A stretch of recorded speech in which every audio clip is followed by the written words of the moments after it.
West Bengal পনत रे अडी दिन खन चालाकाना एसएससी ग्रुप डी रेना मामला कोलकाता हाईकोर्ट रे नितो एसएससी ग्रुप डी रे बाहालाकान 98 गोटांग हड़कोआ सैलरी बंद दोहरेना काथाई लई केदा कोलकाता हाईकोर्ट तेहेज आरो बाडाई ᱧᱟᱢᱚᱜ जे सीबीआई एसएससी रेन 4 गोटांग मेम्बरे तोलोबाकात कुआ नुआ कुली कुपली बाबते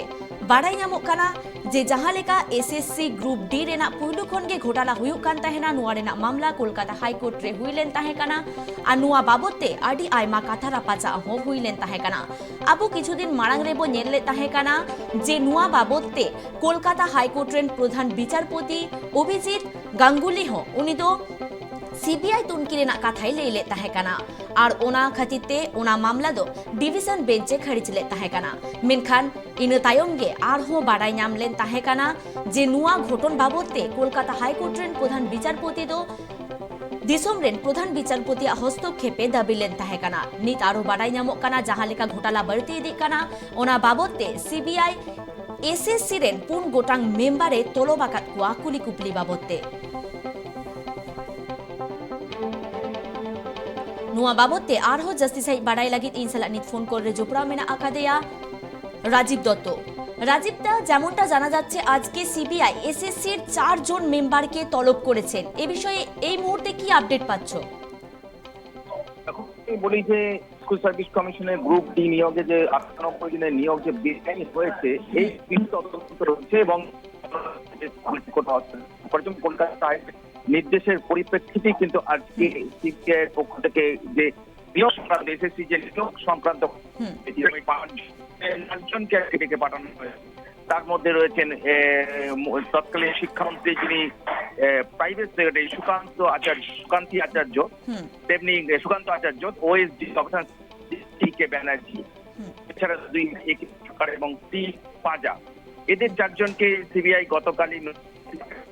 তাদের 10টার সময় নিজাম প্যালেসে আসতে বলা হয়েছিল কিন্তু এখনো পর্যন্ত আসেননি এই কমিটির যিনি প্রধান মেন শান্তি প্রসাদ সিনহা তাকে জানো যে তাকে কিন্তু তাকেও গত বৃহস্পতিবার রাত্রে তাকে জিজ্ঞাসাবাদ করে এবং সেক্ষেত্রে যে বিচারপতি অভিজিৎ গাঙ্গুলি তিনি নির্দেশ দিয়েছিলেন যে শান্তি প্রসাদকে আজ বৃহস্পতিবার রাত 12টার মধ্যে জিজ্ঞাসাবাদ করতে এবং সেই মতো জিজ্ঞাসাবাদ করে এবং তার কাছ থেকে তথ্য নিয়ে যা তথ্য পায় সেটা সিবিআই জমা দেয় কলকাতা হাইকোর্টের বিচারপতি অভিজিৎ গাঙ্গুলিকে কিন্তু তারপরেই শান্তি প্রসাদ সিনহা তিনি ডিভিশন বেঞ্চে চলে যান এবং ডিভিশন বেঞ্চে যে সৌমেন সেন বিচারপতি সৌমেন সেন এবং বিচারপতি অজয় মুখার্জি তারা স্টে অর্ডার দেন অর্থাৎ শান্তি প্রসাদ সিনহাকে তিনি উপদেষ্টা তাকে জিজ্ঞাসাবাদ করা যাবে না কিন্তু বাকি 4 জন তাদের জিজ্ঞাসাবাদ করাতে নির্দেশ দিয়েছেন বিচারপতি অভিজিৎ গাঙ্গুলি সেই পরিপ্রেক্ষিতে নোটিশ পাঠানো হয়েছিল কিন্তু এখনো পর্যন্ত তারা আসেনি কিন্তু যেটা শোনা যাচ্ছে তারাও কিন্তু ডিভিশন বেঞ্চে যেতে পারেন বলে শোনা যাচ্ছে তবে বিচারপতি অভিজিৎ গাঙ্গুলি তিনি নির্দেশ দিয়েছেন যে এই 4 জনের জিজ্ঞাসাবাদ সংক্রান্ত সমস্ত রকম সহযোগিতা শিক্ষা সচিবকে দিতে সহযোগিতা করতে হবে এবং শিক্ষা সচিবকে সোমবার রিপোর্ট দিতে হবে কলকাতা হাইকোর্টের বিচারপতি অভিজিৎ গাঙ্গুলিকে অর্থাৎ বুঝতেই পারছো যে এই বিষয়টা নিয়ে অত্যন্ত যে এসএসসির যে নিয়োগ অর্থাৎ 98 জন গ্রুপ ডি নিয়োগের বেআইনি হয়েছে এটাকে অনেকটাই পরিষ্কার হয়ে গেছে এবং যার জন্যই কিন্তু বারবার করে কোর্টের প্রশ্নের মুখে পড়তে হচ্ছে স্কুল সার্ভিস কমিশনকে এবং এখনো পর্যন্ত যেটা জানা যাচ্ছে যে সিবিআই জিজ্ঞাসাবাদের জন্য তাদের ডাকলেও তারা আসেননি এবং তারা যদি সহযোগিতা করতে হবে এই নির্দেশ কিন্তু কোর্ট দিয়েছিল অর্থাৎ বিচারপতি অভিজিৎ গাঙ্গুলি তিনি নির্দেশ দিয়েছিলেন যে সিবিআই কে সমস্ত রকম সহযোগিতা করতে হবে শিক্ষা দপ্তরকে এই মতোই শিক্ষা দপ্তরের তরফ থেকে 4 জনের যে অ্যাড্রেস তারা কোথায় তাদের বাড়ির ঠিকানা সেগুলো দেওয়া হয় তারপরেই নোটিশ পাঠানো হয় কিন্তু যেটা জানা যায় যারা এখনো পর্যন্ত সিবিআই এর সম্মুখীন হয়নি সিবিআই অফিসাররা তারা অপেক্ষা করছেন তারা মানে তারপরেই তারা আগামী সোমবার আবার অভিজিৎ গাঙ্গুলির এজলাসে শুনানি হবে এবং তারা তখন রিপোর্ট দেবেন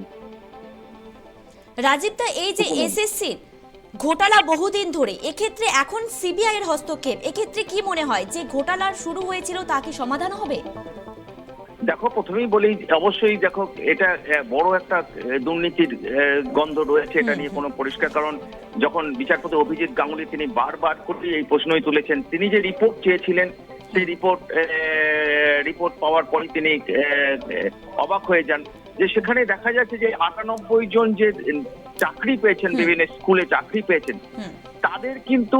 প্যানেলে নাম নেই। কারণ প্যানেলে যারা প্যানেলে সিলেক্ট হয়েছিলেন সেই সংক্রান্ত প্যানেলের লিস্ট ওয়েবসাইটে যেটা প্রকাশ করে সেটাও জমা এসএসসির তরফ থেকে জমা দেওয়া হয়েছিল।